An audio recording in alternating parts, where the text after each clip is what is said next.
नमस्कार, स्वागत है आप सभी का इंडिया न्यूज देख रहे हैं आप। मैं हूं आपके साथ पराग गुप्ता। इंडिया न्यूज की तरफ से आप सभी को रक्षाबंधन पर्व की बहुत और ढेर सारी शुभकामनाएं और एक अपील भी इंडिया न्यूज की तरफ से आप सभी से मैं करना चाहूंगा कि आप त्योहार को बड़े ही अच्छे तरीके से मनाएं, यानी कि कोविड अप्रोप्रिएट बिहेवियर का आप ख्याल रखें, सोशल डिस्टेंसिंग का ख्याल रखें, मास्क लगाकर अपने घरों से बाहर निकलें और आप जब भी बाजार में जाते हैं खरीदारी करने के लिए सोशल डिस्टेंसिंग का भी ख्याल रखें। एक नजर डालेंगे सुपरफास्ट खबरों पर। भारतीय जनता पार्टी के वरिष्ठ नेता और उत्तर प्रदेश के पूर्व मुख्यमंत्री कल्याण सिंह का शनिवार को निधन हो गया। 89 साल के कल्याण सिंह पिछले 1.5 महीने से लखनऊ स्थित संजय गांधी पीजीआई अस्पताल में एडमिट थे। 1 महीने पहले सांस लेने में तकलीफ होने के बाद उन्हें ऑक्सीजन सपोर्ट पर रखा गया था, जिसके बाद बीते दिन उनकी हालत और बिगड़ गई थी। यूपी के मुख्यमंत्री योगी आदित्यनाथ ने कल्याण सिंह के निधन पर शोक व्यक्त करते हुए उत्तर प्रदेश में 3 दिन का राजकीय शोक घोषित किया। सीएम योगी ने प्रदेश में 23 अगस्त को एक दिन के सार्वजनिक अवकाश की भी घोषणा की है। 23 अगस्त को रहेगा सार्वजनिक अवकाश।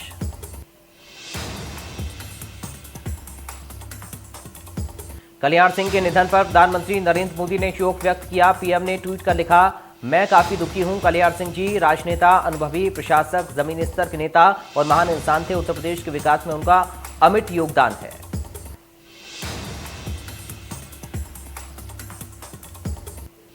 केंद्रीय रक्षा मंत्री राजनाथ सिंह ने निधन पर शोक जताते हुए कहा, श्री कल्याण सिंह जी के निधन से मैंने अपना बड़ा भाई और साथी खोया है। ईश्वर उनके शोक संतप्त परिवार को दुख की इस घड़ी में धैर्य और संबल प्रदान करें। मुख्यमंत्री शिवराज सिंह चौहान ने कल्याण सिंह के निधन पर शोक जताया। सीएम शिवराज ने कहा कि मन बहुत व्यथित है और पीड़ा से भरा हुआ है। वे राष्ट्रभक्त थे, राम भक्त थे, तपोनिष्ठ थे।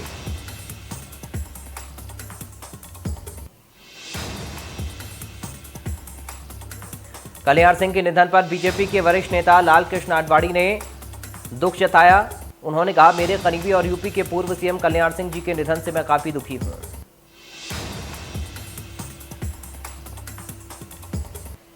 मध्य प्रदेश में बीजेपी की आशीर्वाद यात्रा स्थगित। बीजेपी के कद्दावर नेता और उत्तर प्रदेश के पूर्व सीएम कल्याण सिंह के निधन के चलते यात्रा हुई स्थगित। 3 दिन तक नहीं निकाली जाएगी आशीर्वाद यात्रा। पूरा देश रक्षाबंधन के त्योहार मना रहा। पीएम मोदी ने सभी देशवासियों को रक्षाबंधन के पावन पर्व पर ढेर सारी शुभकामनाएं दी।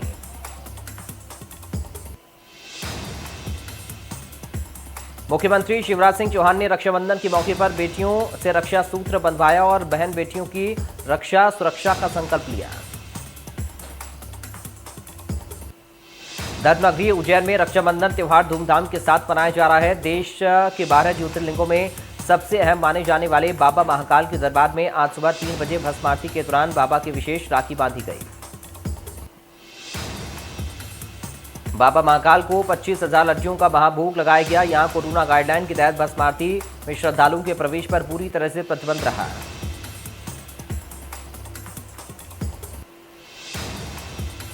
भोपाल की 3 युवतियों ने भारत की तीनों सेनाओं को अपनी स्पेशल राखियां भेजी हैं। राखियों के साथ इन युवतियों ने अपने हाथों से भारत के सैनिकों के नाम संदेश भी भेजा है, जिसमें उन्होंने भारत की रक्षा के साथ ही भारतीय सैनिकों के स्वस्थ रहने की कामना भी की है। इंडियन आर्मी, इंडियन नेवी और इंडियन एयरफोर्स के जवानों के लिए स्पेशल राखी बाय पोस्ट भेजी गई है। इन युवतियों का कहना है कि रक्षाबंधन के दिन वे अपने भाइयों से अपनी रक्षा का वचन मांगती हैं। रक्षाबंधन के मौके पर बहन अपनी भाई की कलाई पर राखी बांधती है और भाई अपनी बहन की रक्षा का वचन देता है। लेकिन मंदसौर की एक बहन निर्मला गुप्ता भगवान पशुपतिनाथ को रक्षाबंधन पर पहले अपने हाथ से बनाई हुई राखी बांधती हैं और उसके बाद में अपने भाई को रक्षा सूत्र बांधती हैं। भगवान पशुपतिनाथ सिलसिला करीब 9 सालों से चलता रहा। निर्मला द्वारा बनाई गई राखी करीब 10 फीट लंबी होती है, जिसके लिए वो 1 महीना पहले से ही तैयारी करना शुरू कर देती हैं। रक्षाबंधन के त्योहार में भाइयों की कलाई पर इस बार विदेशी नहीं बल्कि जिले में गोबर से बनी राखी बांधी जा रही है। ये राखियां पूरी तरह से इको फ्रेंडली भी हैं।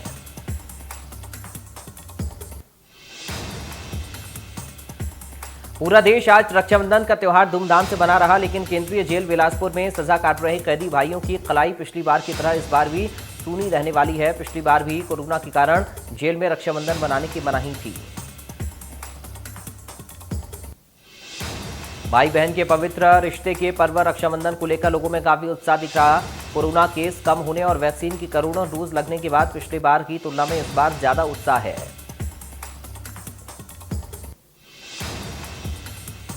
मिलावटखोरों से बचने के लिए और स्वास्थ्य को देखते हुए लोग बेसन और ड्राई फ्रूट की मिठाई ज्यादा खरीद रहे हैं, तो वहीं बहनों ने राखी बांधने के साथ ही भाइयों से कोरोना गाइडलाइन के पालन करने का भी वचन लिया।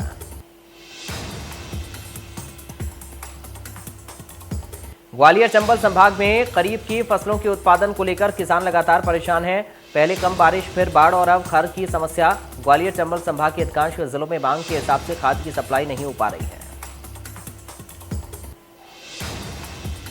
सोसाइटी पर भारी भीड़ होने के कारण किसानों को खाद के लिए लंबी लाइन लगानी पड़ती है। सप्लाई कम होने के कारण नंबर आते आते खाद खत्म हो जाती है। ऐसे में मजबूरन उन्हें प्राइवेट दुकानों से महंगे दामों में खाद खरीदनी पड़ती है।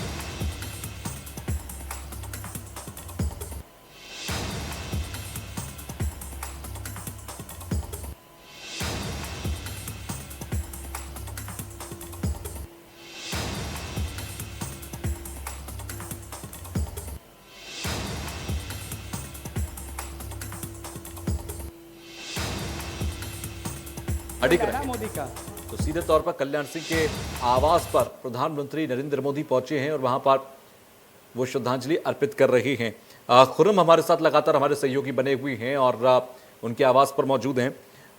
खुर्रम, अगर देखें, प्रधानमंत्री आज जिस सपने को जी रहे हैं, वह देश के प्रधानमंत्री हैं, सबसे बड़ी राजनीतिक पार्टी के प्रधानमंत्री हैं। ये सपने कहीं ना कहीं अटल जी, कल्याण सिंह, लाल कृष्ण आडवाणी, मुरली मनोहर जोशी, उस वक्त के जो कद्दावर नेता रहे, उनके सपने थे, जिसे आज प्रधानमंत्री जी रहे हैं। कहना सही होगा? जो मंत्री योगी सरकार में उन्होंने अपने सामने पीएम को पाया, नरेंद्र मोदी को पाया, वो बेहद भावुक क्षण था दोनों के लिए, कल्याण सिंह के परिजनों के लिए भी और खुद पीएम नरेंद्र मोदी के लिए भी।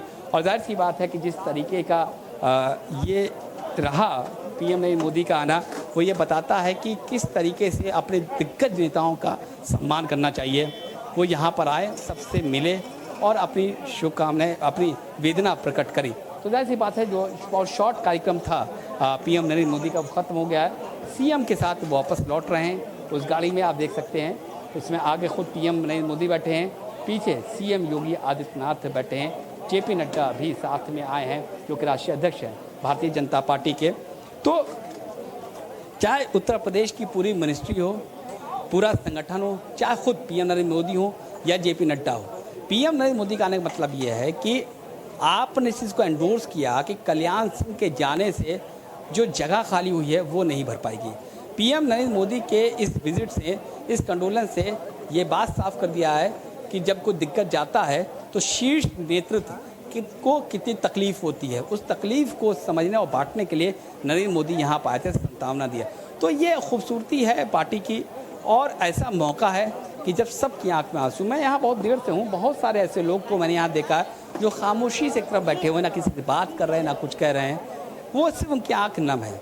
वो गए, खामोशी से उनके पार्थिव शरीर को देखा, नमन किया, पुष्प अर्पित किया और वापस आकर अपनी जगह बैठ गए। उन्हें किसी और चीज़ का इस वक्त कोई मतलब नहीं है। कुछ ऐसे भी लोग थे कि पीएम मोदी आए तो उनको मतलब नहीं रहा, उनको सिर्फ विश्वास वास्ता था कि कल्याण सिंह अब उनके साथ नहीं है, उनके बीच में नहीं है। तो ये सब बातें यहाँ देखने को मिल रही है। ये बताता है कि व्यक्तित्व कितना विशाल था, कितना विशाल व्यक्तित्व था कल्याण सिंह का। ये चीज़ बताता है। यहाँ जितने भी हैं, आप किसी से बात कर लीजिए, सबके पास अपनी यादें हैं। बिल्कुल बिल्कुल। देखिए, 5 दशक की राजनीति उन्होंने की और 5 दशक में जो राजनीति के रहते हुए, सियासत में रहते हुए उन्होंने यादें बनाई जी, वो शायद अभूतपूर्व है। मैं देख पा रहा हूं आपके पीछे कुछ हलचल बड़ी है खुर्रम।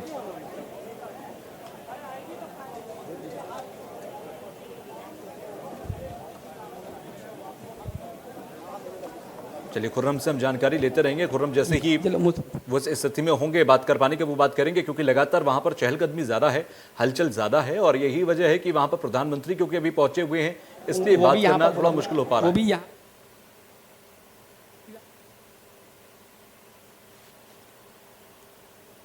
तो वो क्या कहना चाहेंगे। तो आप तमाम चीज़ें यहाँ पर है, तो अब मैं लेके जाता हूँ आपके पास, उन लोग के पास कि जैसे मोहसिन साहब आ गए, मोहसिन साहब मंत्री हैं, साहब कल्याण सिंह जी तो अब नहीं रहे हमारे बीच में, कितनी बड़ी क्षति है। देखिए, हमारे लिए नहीं पूरे देश के लिए एक बहुत ही जनकल्याणी नेता थे, पिछड़ों के नेता थे, किसानों के नेता थे। उनके मार्गदर्शन पर करोड़ों करोड़ों कार्यकर्ता चलते हैं और बहुत बड़ी क्षति है। हम सब उनके दिवंगत आत्मा के लिए ईश्वर से प्रार्थना करते हैं कि उनको शांति मिले और उनके परिवार को, हम सबको इस दुख की घड़ी में सहन करने की शक्ति दे और उनके मार्गदर्शन पर चलने की प्रेरणा दे ये तमाम करोड़ों करोड़ों कार्यकर्ताओं को। तो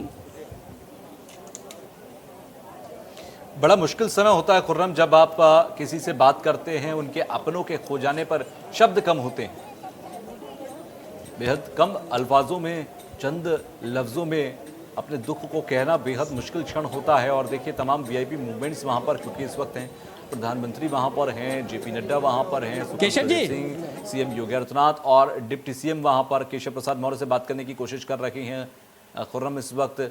तो ये तमाम तस्वीरें एक के बाद एक सामने आ रही हैं और खुर्रम लगातार वहाँ पर कोशिश कर रहे हैं कि तमाम नेताओं की बातचीत वो आपको सुना सकें लगातार, क्योंकि देखिए मुश्किल वक्त है। कोई भी इस वक्त बात करना समझ नहीं आता। एक ऐसी स्थिति में हर कोई व्यक्ति इस वक्त है कि बात करना चाहे तो क्या बात करे, कहना चाहे तो क्या कहे, और हर कोई चाहता है कि कल्याण सिंह के जो उनके साथ रिश्ते थे उनको कहा जाए। ये तस्वीर आप देखिए, ये उत्तर प्रदेश की राज्यपाल, बीजेपी के राष्ट्रीय अध्यक्ष वहां पर मौजूद, सीएम योगी आदित्यनाथ, प्रधानमंत्री नरेंद्र मोदी, स्वामी प्रसाद मौर्य, ये कुछ तस्वीरें जो नजर आ रही हैं। देखिए, अब ये तस्वीर बेहद अहम है।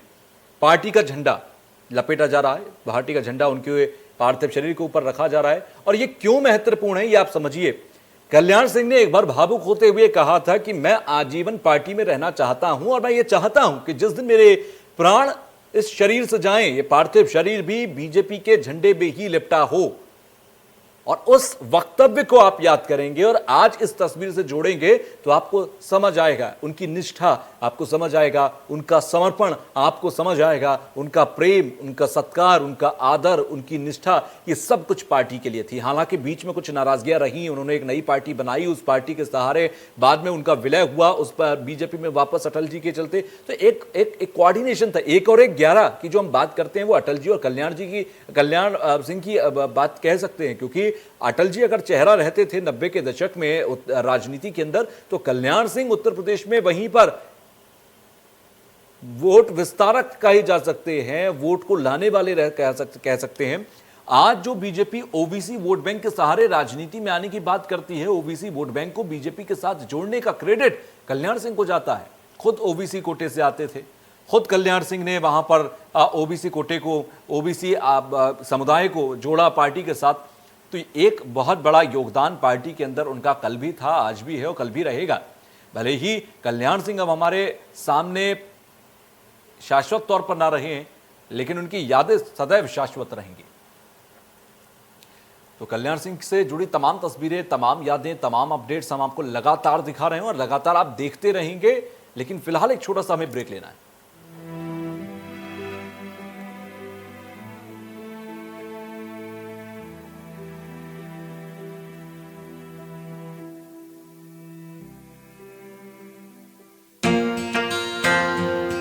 मेरा नाम है नीमा डेंगजोंगपा और ये है मेरी प्यारी सी दुनिया, लेकिन मैं अपने प्यार के लिए इसे छोड़ के जा रही हूँ मुंबई। मोमो, छोटी आंख वाली है, चपटी आंखें, एक छोटी, एक चपटी ना, एक पिंग पोंग। अब मुंबई में मेरा स्वागत अपनों की तरह करेंगे या परायों की तरह? नीमा कल से रात 9 बजे कलर्स और रूट पर। एसिडिटी, गैस, खट्टी डकार, पेट फूलना और कब्ज, ऐसे में मेरी सलाह है आयुर्वेदिक मुल्तानी पश्मीना। ये पेट की सभी समस्याओं में पूरी तरह आराम देता है।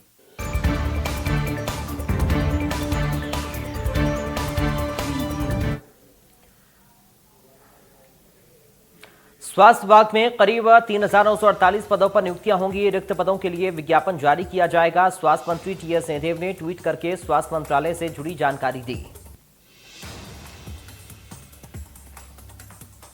उपचुनाव की रण को लेकर सीएम हाउस में बीजेपी की बड़ी बैठक। सीएम शिवराज और बीडी शर्मा के साथ उपचुनाव प्रभारी हुए शामिल।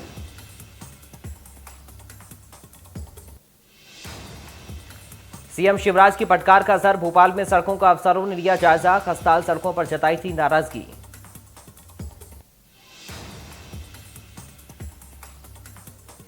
सड़कों के सुधार के लिए जल्द ही टेंडर निकालेगा नगर निगम, पुराने शहर में पाइपलाइन बिछाने वाली कंपनी को भी दी गई चेतावनी।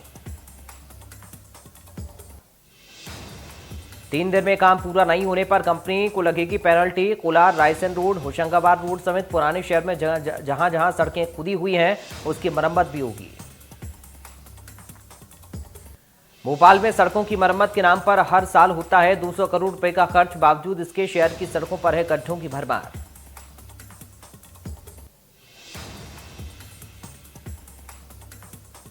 सीएम शिवराज सिंह चौहान पूर्व सीएम बाबूलाल गौर के निवास पर पहुंचकर श्रद्धांजलि देते हुए नजर आए। इस दौरान मंत्री मोहन यादव भी मौजूद रहे।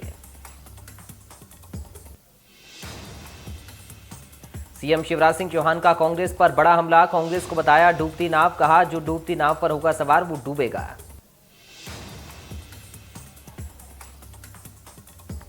शाहजहांपुर में बीजेपी कार्यकर्ताओं की तरफ से कैलाश विजयवर्गीय का जोरदार स्वागत किया गया। विजयवर्गीय ने मशहूर शायर मुनव्वर राणा, अभिनेत्री स्वरा भास्कर समेत उन तमाम लोगों पर निशाना साधा जिन्होंने हाल ही में तालिबान के समर्थन में बयान दिया था।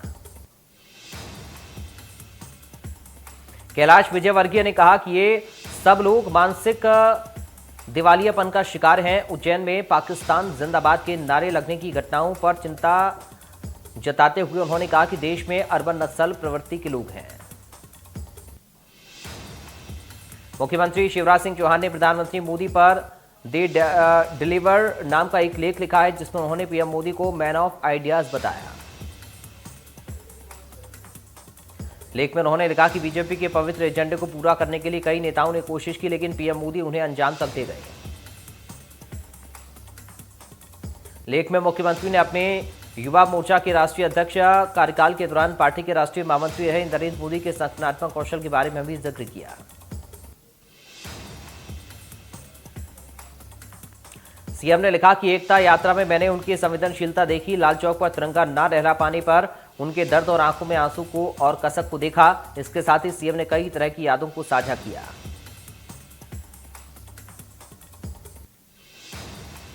कर्नाटक के राज्यपाल थावरचंद गहलोत शनिवार को इंदौर पहुंचे। राज्यपाल ने पूर्व राज्यसभा सांसद नरेंद्र सिंह केसरी से मुलाकात की।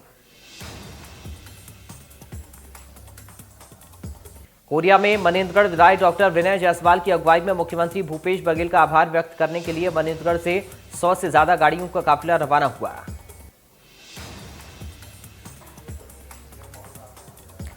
15 अगस्त को मुख्यमंत्री की ओर से मनेंद्रगढ़ को जिला बनाए जाने पर उन्हें आभार व्यक्त करने के लिए काफिला निकाला गया। रायपुर में भी रैली निकालकर मुख्यमंत्री को धन्यवाद। भोपाल में 3 युवतियों ने भारत की तीनों सेनाओं को अपनी स्पेशल राखियां भेजी। राखियों के साथ इन युवतियों ने अपने हाथों से भारत के सैनिकों के नाम भरा संदेश भी भेजा।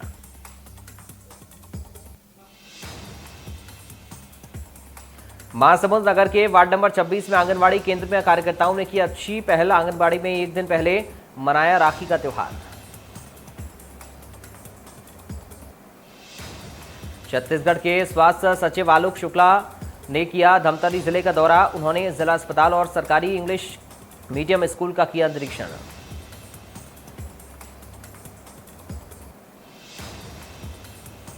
मध्य प्रदेश की नरसिंहपुर जेल से इंदौर की केंद्रीय जेल में शिफ्ट किए गए एक 48 वर्षीय कैदी ने शनिवार सुबह कटर मशीन से अपना गला काटकर आत्महत्या कर ली।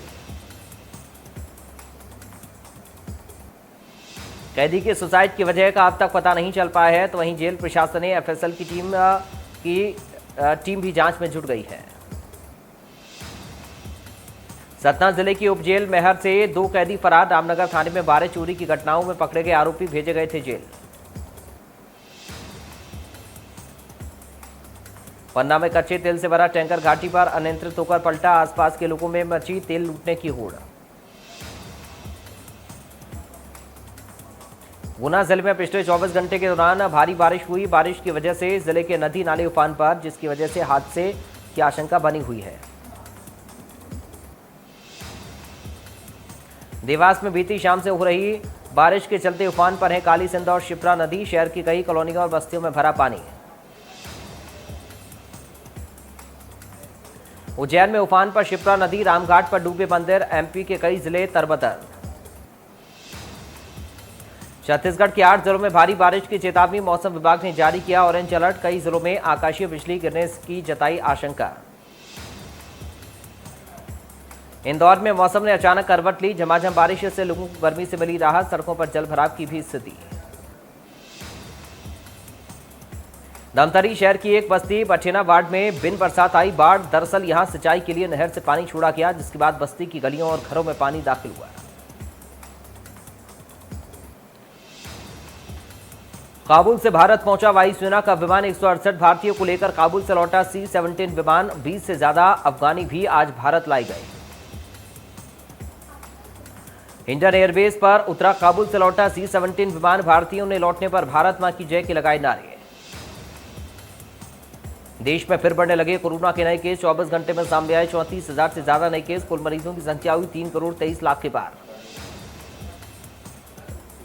केरल में कोरोना का कहर बढ़ता जा रहा, 24 घंटे में कोरोना के 20,224 नए मामले आए सामने, जबकि एक दिन में 99 की मौत।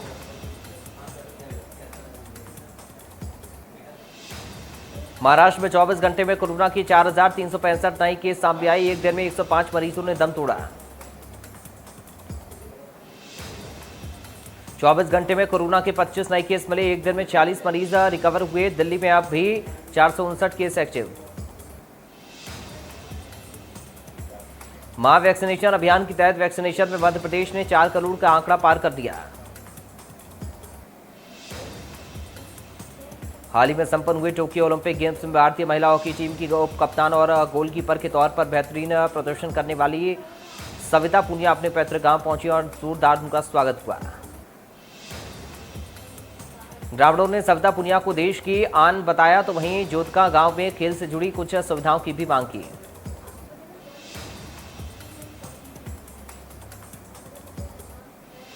सविता पुनिया ने कहा कि आज उनके गांव के लोगों की तरफ से सम्मान किया गया है, जिससे काफी खुशी मिली है।